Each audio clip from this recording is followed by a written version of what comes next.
right, guys, I got something a little different for you today. It's so interesting sometimes when I meet up with people to sell amplifiers. I sell almost all of my amps on Facebook Marketplace. And so I met with a boy, really nice guy, young guy, recently to sell him the, which one was it?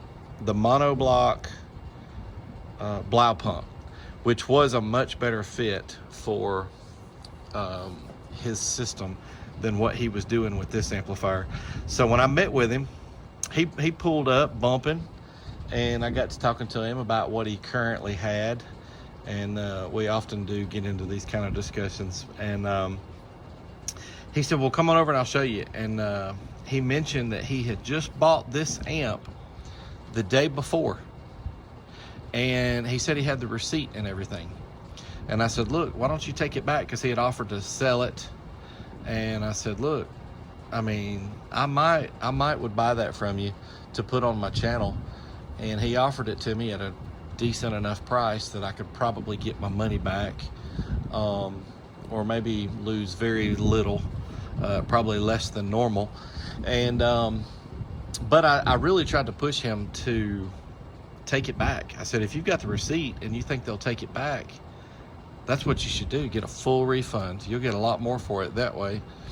But I don't know. He just was insistent on just selling it to me. Didn't seem to care to take the loss, and I don't know. But so he was, this is a 4-channel amp. We'll get into all the specs and stuff here in a minute. But he was using this amp as a single channel, pushing 2 SCAR 10s. And he was wired at 4 ohms, which is good. We'll get into that here in a second. I was thinking, oh boy, that box is probably wired to 1 ohm, and he's trying to do, bridged off of, I don't. But anyhow, he was. This is a 4-channel amp. You can bridge channels 1 and 2 and 3 and 4 down to, and make it a 2-channel amplifier. And he was running those off of just one of the channels, bridged. So he was only using half of the amplifier, and he wasn't using the other half at all. And it's just not even designed for what he was doing. But he said he had only had this for 1 day. And I asked him where he bought it, and he said O'Reilly's Auto Parts. And I noticed online that they do have O'Reilly's and Advance Auto Parts listed as dealers. So I've not messed with any duals, and I know this one looks different than the duals that they were selling at Walmart that later become the Jensens that you currently see at Walmart. But let's get into this thing a little bit. Let's go ahead and do the specs. So there's only 2 amps in this series. There's a 2-channel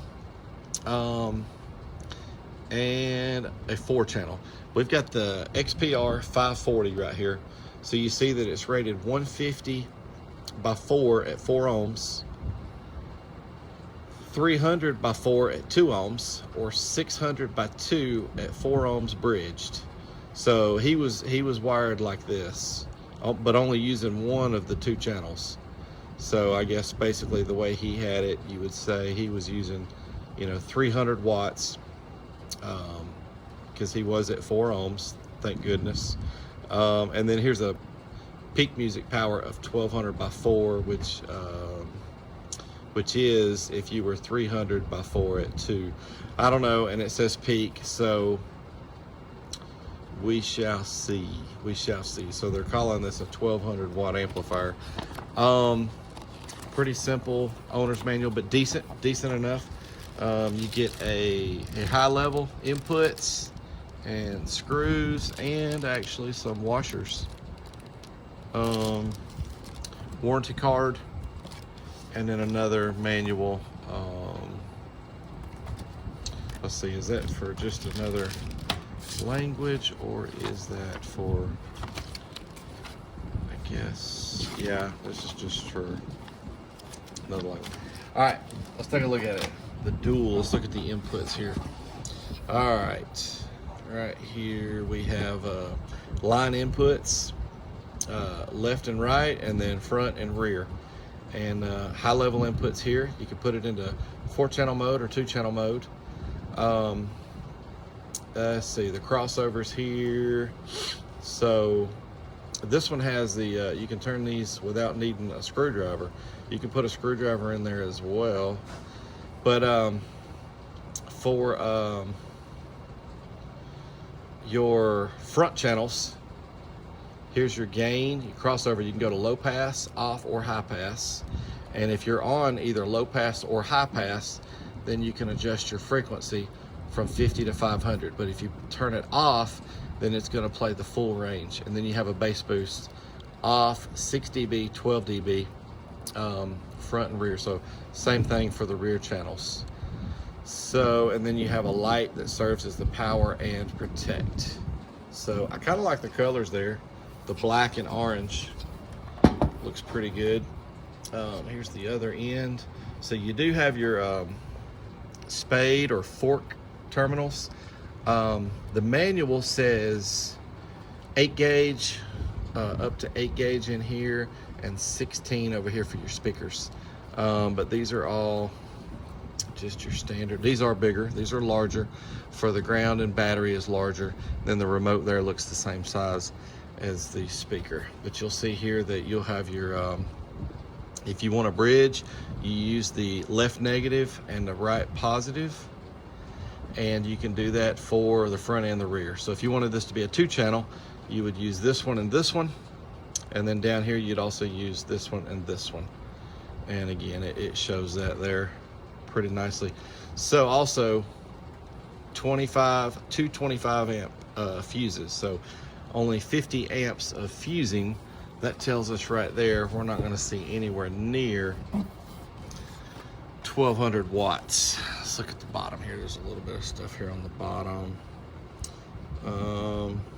Yeah, it just talks a little bit about that bridging again, and then how to hook up 4 speakers. So this is a full range amplifier. So, and to be honest, I don't know, I think people buying this amp probably would want to use it at full range. So we may do a 1 kilohertz on this, but I'll be honest guys, I know that sometimes the reason why I may still want to do a 40 hertz track, just like that kid, there's a lot of people out there that are buying amps and not using them for what they were designed to be used for, to be honest. So could somebody use this bridged as a 2-channel amp on 2 subwoofers? Absolutely. It is kind of also designed to be able to do that. So I'm not sure just yet if I want to do 1 kilohertz, 40 hertz, or both. But real quick, the box here, let's get this out of the way. Give us a little more room. This is kind of unique. Not really, you could do this with a lot of amplifiers, to be honest, but the fact that you can bridge both channels is good. So it shows right here, you could hook it up as 4 speakers, 2 speakers, or a 3. That's why it's got it listed here, a 432, 2 speakers and a subwoofer. So let's say your front channels, you could just do a left and a right, and then bridge those rear channels for double the power, and then put a sub or a couple of subs. You just got to watch your ohm load, and put a sub or some subs on the rear. So it does say right here 1200 watts, MOSFET for higher efficiency and longer life, great for better sound at all volumes. You guys can read. I won't bore you with all of that, but y'all could pause the track if you wanted to see any of this. Here's some more wiring, and it does show over here the 2+1 with the 2 speakers coming off the front, for example, and then a subwoofer. Anyhow, all right guys, Let's get to the good stuff. Let's hook this thing up and see what kind of power it does. Let's see if it performs as well as those duals from Walmart. All right, stay tuned. All right, guys, here we go. I've got this bridged. So we're wired at 4 ohms and 4 ohms. And that is the max you would want to do bridged. Even if you only did one of the channels, you wouldn't want to go more than 4 ohms. So you wouldn't want to be at 2 ohms and or 2 ohms.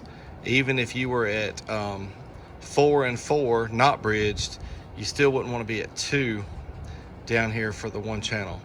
But you can go to 2 ohms and 2 ohms in stereo if you wanted to wire it that way. But we're going to do a 40 hertz and a 1K. We're going to capture the current. Let's go ahead and get to the 40 hertz right now. So this rating is 600 by 2. So that's how we're wired. We're wired up like this is a 2-channel amp right now. And we'll be looking to see if it'll do 600 watts. Let's do it. 40 hertz.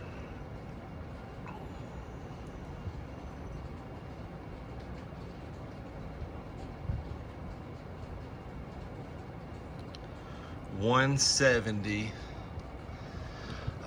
The voltage stayed at 14.7. And the current draw was 58.8. Wow, so 170 by 2 is what we just did there. So what is that? 340 watts. Y'all correct me if I say anything wrong here. I tend to do that sometimes. All right, let's do the 1K. We're starting off at 14.8, and we're gonna capture the current. Let's put that back in max mode again. All right, this is also gonna be 4 ohms. 4 ohms by 2 channels. Let's do that 1 kilohertz test. Here we go. Let's roll her up a little more. 155. The voltage did not get below 14.7, and we pulled 56.7. So on that run at 1K, we did 155 times 2. So a little over 300 watts. What would it be? 310. And so yeah, it does a little more power at 40 hertz than it does at 1K. It's a long ways from 1200 watts, I'll tell you that. But sit tight for a second. I want to do a couple of other tests. All right, sit tight. What I want to do here, I unhooked this top, the front channel. We're hooked up on the rear only now, bridged at 40 hertz. Remember, a minute ago, it did 170. I want to show you guys the importance. If you're testing a 4-channel amp, you've got to load down all the channels. If they're bridged, then you can bridge the channels. If it's not bridgeable, then you need to load down every single channel, because that's not a fair representation of what the amp is going to give you unless you're going to run it that way. So what we're fixing to do will tell us how that boy had this bridged on 1 channel only to those 2 SCAR 10s. But yes, it is important to load your channels, because you typically can get more power out of just 1 channel or 2 channels that are bridged if you're not loading the other channels. Let's take a look at that right now. So our voltage is 14.8. It's going to let us know if it gets anything below 14.7, and this is we're gonna have more than that. It's going to show us the highest. But let's do 40 hertz right here. All right, remember it did 170 when both channels were loaded. 205, the voltage did not get below 14.7, and it pulled 33.4 amps of current. So that's how that boy had this wired, was at 205, 4 ohms, just like this. But look guys, we went from 170 to 205 by not having these other channels loaded down. It's important to load all of your channels if you want a fair representation. Now, if you're gonna buy it and you're gonna use it that way, then have at it. You will get a little more wattage, but anyhow, just wanted y'all to see that. All right, I'm gonna turn the camera off. I'm gonna play around a little bit longer, and I'll turn the camera back on if I come up with another test that I want to do. There's a lot of different tests that we could do here. As far as the dyno runs go, I just did this one here. I may stick those up here and just see what the output is of the front channel. But let's see. All right, guys, here we go. So we are gonna test that front channel now. We'll do the 40 hertz and the 1K. And I will tell you this amp she is a little warm now after playing with it for a while.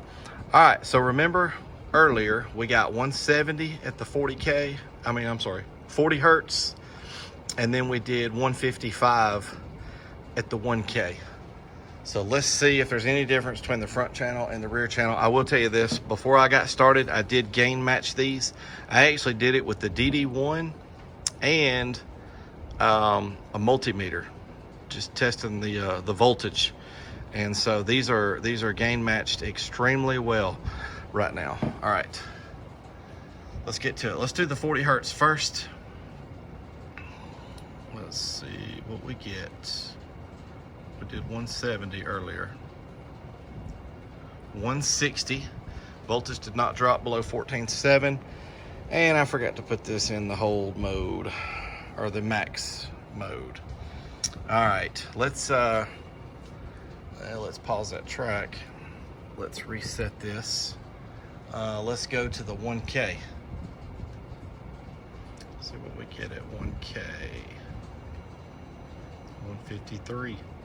Voltage didn't drop below 14.7. And what in the world? Guys, y'all know I've been having trouble with this. So I've got one on the way. I've got a better one on the way. Should be here, I don't know, any day. But yeah, I've been having trouble with that here lately. So as you see there, that front channel was a little bit shy of the output that we got at the rear channel. Very small, I'll be honest with you. You would not even hear that through speakers. Well, on that run right there, it's only 2 watts. I don't know what it is on the other run. Well, it was 10. It was 170 at first, and then it was 160. You wouldn't hear that either. So can you hear the difference between 0 watts and 10 watts? Oh yeah. But can you hear the difference between 160 and 170? No, especially in a situation where we're bridged like that. So that's across 2 channels basically. So anyhow, that rear channel gave us an extra 5 watts per side. So 10 watts bridged. All right, guys, that's it for the dual. I think we should listen to it though, right? We should probably put it on some speakers, maybe not subwoofers. I'm not sure. Guys, I may do speakers and subwoofers. But let's see what she sounds like. All right, here we go. We are bridged on that rear channel. The rear 2 channels are bridged at 4 ohms. This is just a single 4 ohm speaker. Let's see what she sounds like.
sounds good. We saw earlier, hooked up like this can put out 170 potentially to this speaker. This speaker, it's questionable as to whether it could handle that much or not. I only had it turned up about halfway, but that's probably what this amp would do well at, is some speakers like this rather than subwoofers. But anyhow, that's what you get with the dual. I don't know if I've ever said the model number. XPR540. We're looking at that upside down. But yeah, the dual XPR540. Supposedly, this amp come from O'Reilly's Auto Parts, and supposedly it's about $119 or $120. Anyhow, all right, guys, that's it. Hey, thanks for watching.